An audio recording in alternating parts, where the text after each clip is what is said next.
We are super stoked. The course looks beautiful. Most of the CPs are out at this point, and the rest are going out tomorrow morning. So it's going to be a really exciting course. Are the CP flags reflective? Yes, they are. Yep, you'll be able to, Yeah. they're reflective at night for Yeah. 18-hour racers. Next question was, hey, so does individual gear need to be carried by the individual or just the team? That's a great question. Well, if you have like a 3-person team, you need 3 of an item. You don't need to each individually carry. You can share that weight. One person could carry all 3, whatever, space blankets, stuff like that.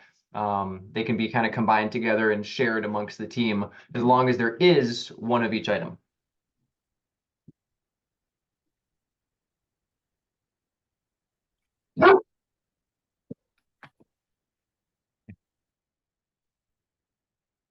Other questions that people have?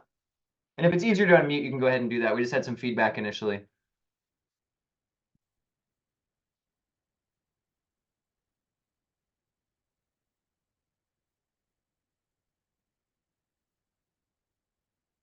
Okay, a couple of new questions just came in. For a bike repair kit, what we normally think of as a bike repair kit is something that will keep you going if a common part of your bike breaks that would need to be fixed. So like a chain brake repair tool, Allen keys and or screwdrivers that would fit all the different like Allen sizes for your bike so you can tighten things up if something came loose. It's a good idea to have some means of blowing your tires back up. Obviously, you'll need to carry a bike tire, spare tube, that is.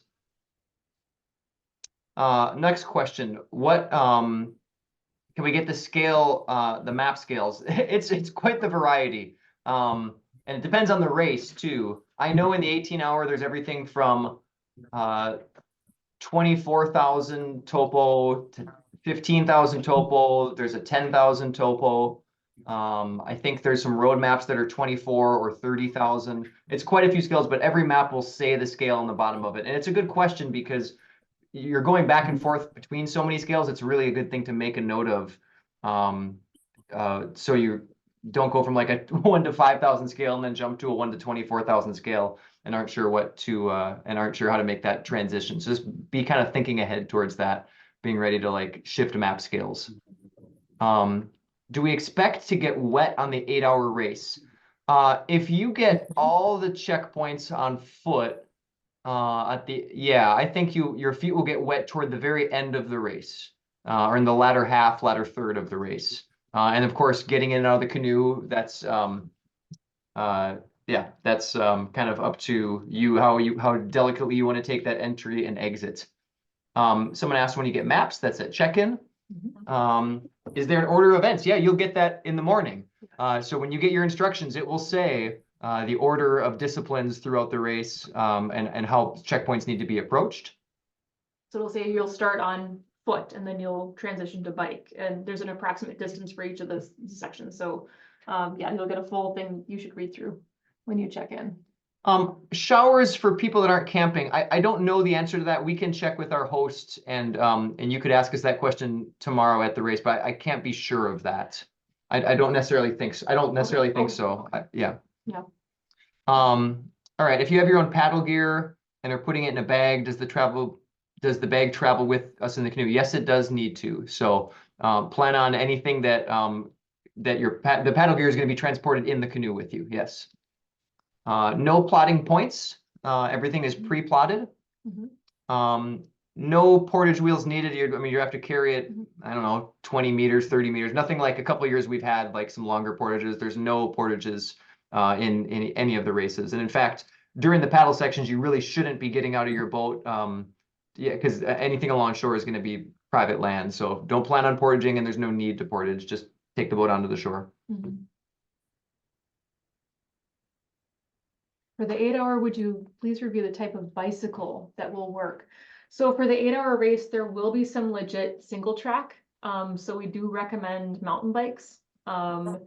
You could, if you're really comfortable on like a cross bike or I'm comfortable on a cross bike and a gravel bike. I would not want to do the single track on my gravel bike. I'd want to have my mountain bike with me. Yeah.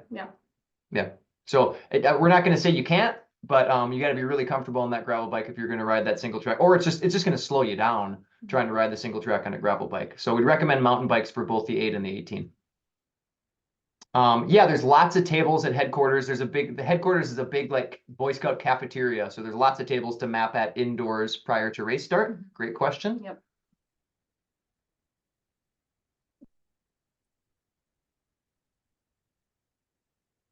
Make sure we didn't miss any here. You know, as we kind of looked at the course and dialed everything in, I think we do know that all these courses, I think as we mentioned in the race meeting, are going to be clearable by certainly the top teams. And I think in certainly the 18-hour, it might be clearable pretty quickly. You know, 14, 13, 12, if you were like absolutely perfect and spot on and really fast, could be a clearable time for the 18-hour. The 8-hour might be 6 hours or maybe even a little less than that, 5.5. If you were perfect with your navigation really fast. And I think the 3-hour race could even be done close to 2 hours, 2.5 hours, again, with perfect navigation and really fast speed. So they're all very much clearable. And we've done that on purpose because so many of the racers, almost 50%, this is their first or second race. So we want to make sure everyone has a great time. And not everyone's going to clear the course, but getting as much as you can and getting your money's worth for the race. What kind of bike do we recommend for the 3-hour? No, not the same as the 8 and the 18. So in the 3-hour race, there is not single track mountain biking. It is 95% pavement with a little bit of like dirt / gravel road. So everything is hard packed. It's not loose gravel, loose dirt. So you could definitely be fine on like a cross bike, even a road bike, I guess. I mean, you know, if you're okay riding that road bike on some gravel and some dirt for a little bit, but 95% of it is on pavement in the 3-hour race. You know, Matthew, it's a good question. If you watch the video about how to mount the trackers, I haven't opened the thing he sent us yet, so I don't know if he sent us the pouches.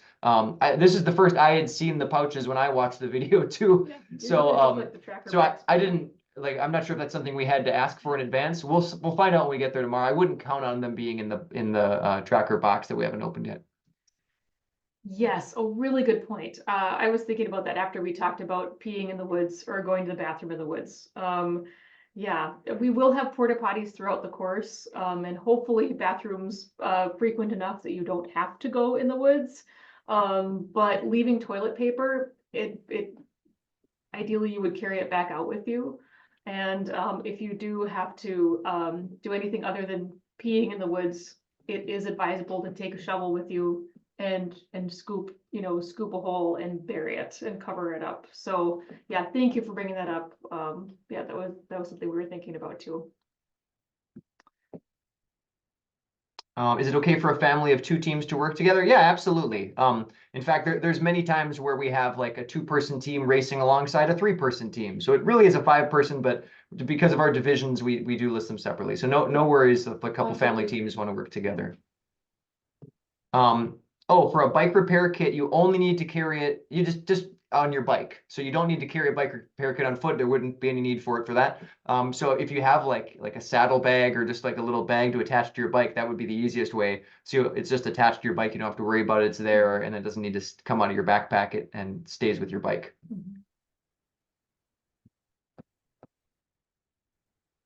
I will say the weather's looking pretty good for this weekend. Lows in the mid 40s, highs in the mid 60s. There's a somewhat chance of rain Friday evening, but I think, well, at least as of now, it looks like it'll stop before the 18-hour racers start, and then rain on Sunday. So yeah, it's looking pretty good for racing. There's a question on gear. I don't think we specifically listed a chain brake. I was just giving examples of what would be in a good bike repair kit. I certainly would want to have one. I've used one many times. You definitely needed that. But I'm just looking at the mandatory gear list, and for the 3-hour race, the tools are a toolkit for repairs, which for examples include ways to change a flat or repair a chain. So if you don't have a chain repair kit, make sure you know how to repair a chain. So whatever you feel your team needs when you're out on the course to repair your bikes. We would hate to see somebody have to drop out from like a mechanical issue on a bike and not have something like a chain repair kit to fix it. So, but that's up to you. Good question about the river. I spoke to the people that operate. Oh, river. That's interesting. That's a guess, isn't it? And I just kind of gave it away. If you were on a river, I spoke to someone who operates the dam on said river, and the water levels are going to be good. They were a little low a week ago, and we got lots of good rain the last week. So I think it's actually going to help the paddle move along better. And actually, in some cases on the 18-hour race, make it a bit safer because those rocks are going to be underwater in places.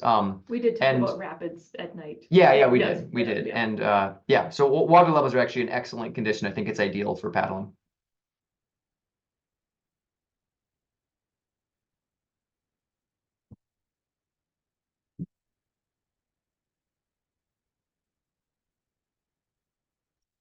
It's a good question about bringing locks or cables. If you're really concerned about your bike, you could, but we do have and plan to have volunteers everywhere on the course where you'll be leaving your bike.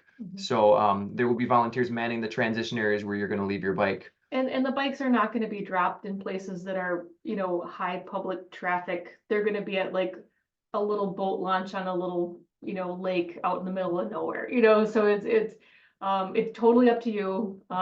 If you've got a very expensive bike, it never hurts to lock it up, but, yeah, I think they'll be very low risk and we'll have volunteers there too.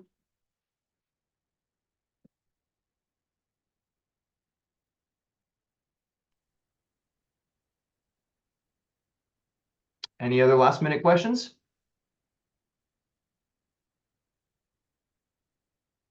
We got a beautiful location, so can't wait to see everybody tomorrow. What are the odds of seeing a bear? Oh, Well, I actually saw a mama and 3 cubs when I was setting checkpoints 4 days ago, yeah. 3 days ago. They were they're skittish. They're black bears. They're so shy, they're the yeah. second they saw me and I saw them, they took off. I tried to get a picture and I just got a bunch of black blurry spots in the woods. So there certainly are bears. I saw signs of wolf scat in many places along the course. There are wolves up in the area, but again, they're not gonna come up and harm a human. Certainly this time of year, I wouldn't worry about that. Pepper spray, I've never. I would feel really lucky to see a bear out here. I would feel like, oh wow. If you were out in, yeah, I wouldn't feel. If you were out in Colorado or somewhere where there's grizzlies, you need to carry pepper spray. I've never heard of someone in Wisconsin, at least in our circles, carrying pepper spray in bear country. Yeah. There's just bears here, and it's not of concern because they're black bears and they're small and skittish. You certainly always can, but I would not feel afraid of any of the wildlife in this area.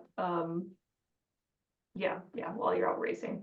Someone asked, except for the ticks. The ticks are probably the ticks are more dangerous than the bears. But quite honestly, definitely tuck your socks into your pants into your socks. Like check yourselves really, really well because the ticks are very infected here, and if they're attached for any amount of time, they could potentially transmit disease. So well, a significant amount of time. A significant amount of time, yeah. Because I mean, I've pulled probably 100 ticks off me in the last week. Yes. But always within a couple hours of when they get attached. But also, yeah, check yourselves regularly, remove them as like soon as you can. So yeah.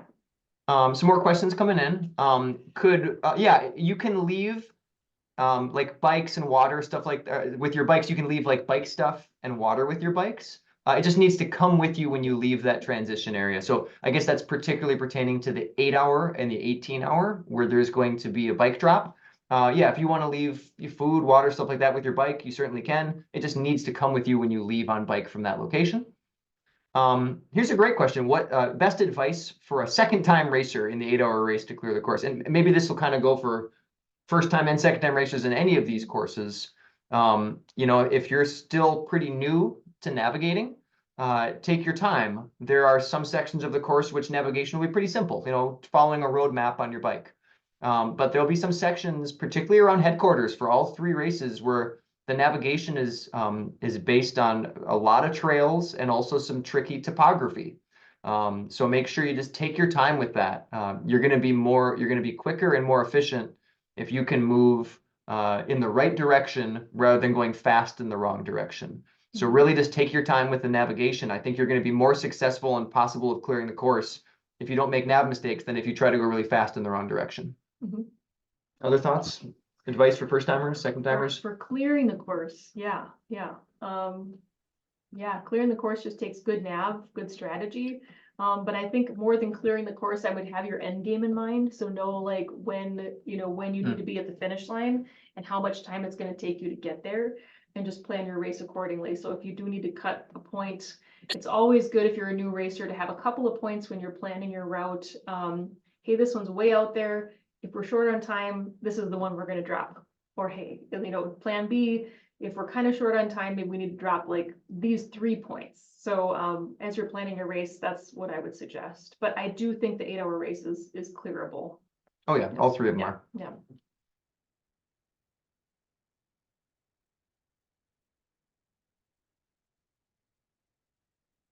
So that's a good question about the 3-hour race. We can kind of give this away because we've done the same thing the last 2 or 3 years. The question was about how the mass start works, where it's not just people following each other. The 3-hour course is what we call a choose your own adventure style course. And what that means is you're going to have the option, and you'll get the instructions when you get there for check-in, of starting with any section that you want.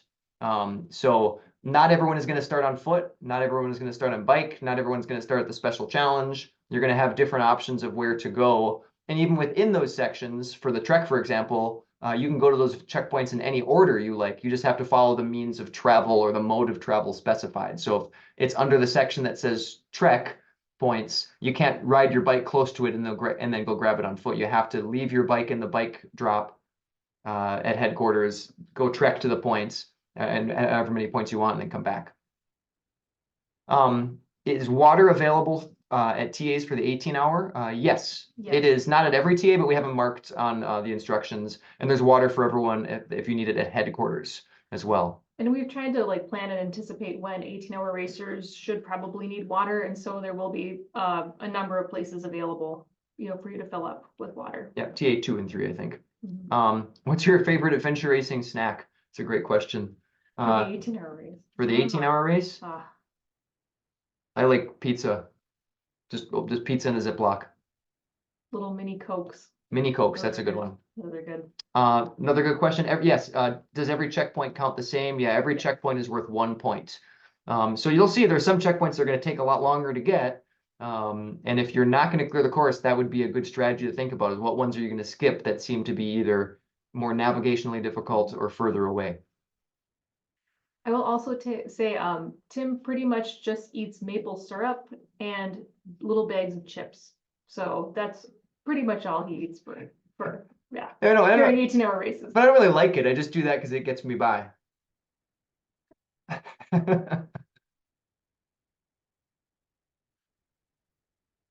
All great questions. Any last ones here?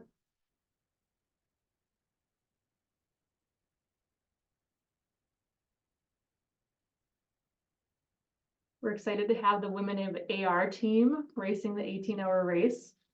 That's super exciting.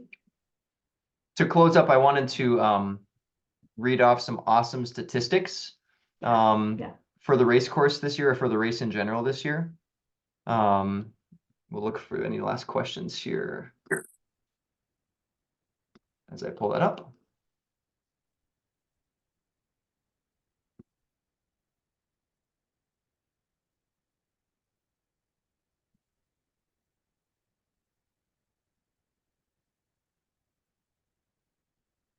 Of course, now I can't find it. I think we've got really great racing fields for all 3 races. I think the 18-hour race will be very competitive. And yeah, it'll be exciting to see how it all shakes out, and exciting to watch the trackers. So the 18-hour racers all have trackers, so you can follow them along. And I think there are a handful of 8-hour racers that have trackers for the 8-hour race too. So that'll be fun to watch. And we'll send those statistics out in an update tonight yet. I don't have them handy. Great. Yes, Uncrustables. Great race food. And cheese and sausage. Yes.